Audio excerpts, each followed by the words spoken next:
Hi everyone, Anthony Fantano here, internet's busiest music nerd. I hope you're doing well, and I'm here to respond to some criticism. You see, the internet has spilled the tea. The tea got spilled, and now we're gonna drink some of it. Yummy. Okay, the tea comes in the form of this video that everyone has been shoving up my ass on social media.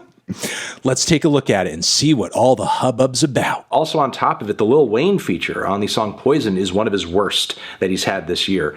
Worse than the moment that he had on Dawn FM. Like eating so much shrimp, you get iodine poisoning. Ugh, like fucking awful bar. I eat so many shrimp, I got iodine poison. Hose on my dick because I look like Roy Orbison. That is certainly some classic Danny Brown if I've ever heard some. Oh, I'm just gonna have to delete YouTube channel. I'm cringe now. I'm never gonna review music again. I hope you guys are happy. You got what you wanted. You get to see me at my lowest. See me at my worst. No, but really, like in the week since I dropped this Jack Harlow review, this video's been floating around on TikTok a little bit, on Twitter. I've seen some legitimate criticism surrounding it on my subreddit as well. So I thought I would take a minute and respond to, I guess, like the preposterous notion that a line or a bar or something similar in tone or in writing or lyricism may strike me a certain way on one record, but then may strike me a certain way on another record. I also will say there were other things I had to say about the Lil Wayne feature that was kind of cut short there in the video here. There's also kind of the matter that with the Danny Brown bar, I was kind of laughing at the Roy Orbison line there, and I mean that was kind of obvious given that it was the punchline of that two-bar couplet there. That was mostly what I was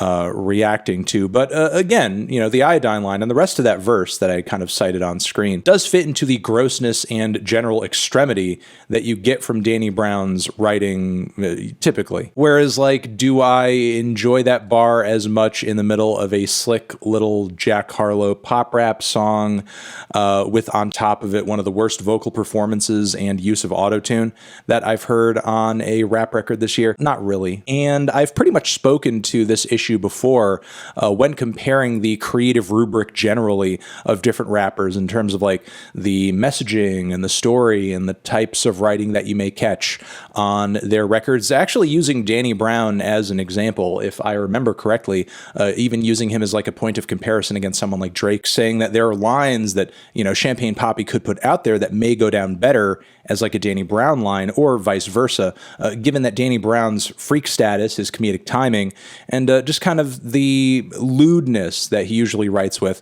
kind of makes bars that are a little blue or are a little nastier just go down differently when they're coming from him. You enjoyed a certain lyric from somebody who used it on their record 3 years ago, and now you're hearing it from another artist with a worse performance in a different context, and you don't enjoy it there. Ah, fuck you.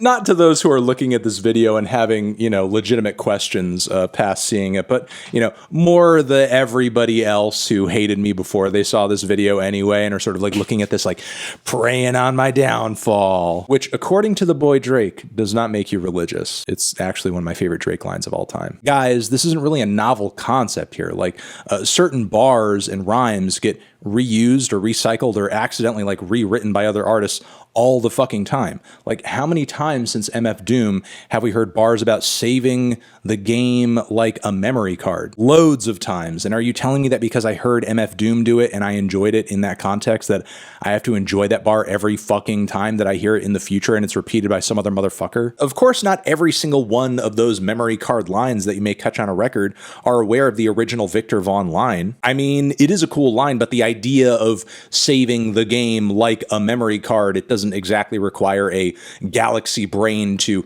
make that simile, make that leap. And kind of same for the iodine bar here. That line or something similar to it could turn up on any number of records without that artist knowing the original Pimp C feature on a 3-6 Mafia song. Plus, isn't this kind of gatekeepy?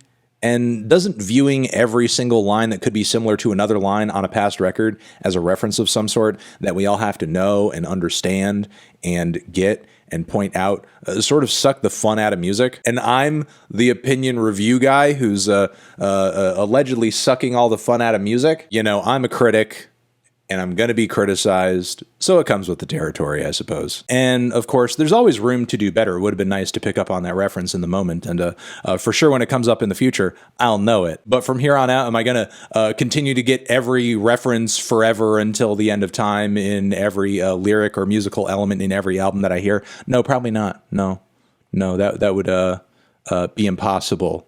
That's literally a standard that nobody's being held to. This is not really a standard for detail that you're seeing in most reviews and reactions out there. I mean, a lot of mainstream reviews these days are just a paragraph long. They're not going over every single line on a record, looking up each single reference and sort of telling you verbatim where it comes from. All right, well, those are my thoughts. I'm going to get back to, doing the reviews and stuff, and you're the best. Over here next to my head is another video that you can check out. Hit that up or the link to subscribe to the channel. Anthony Fantano.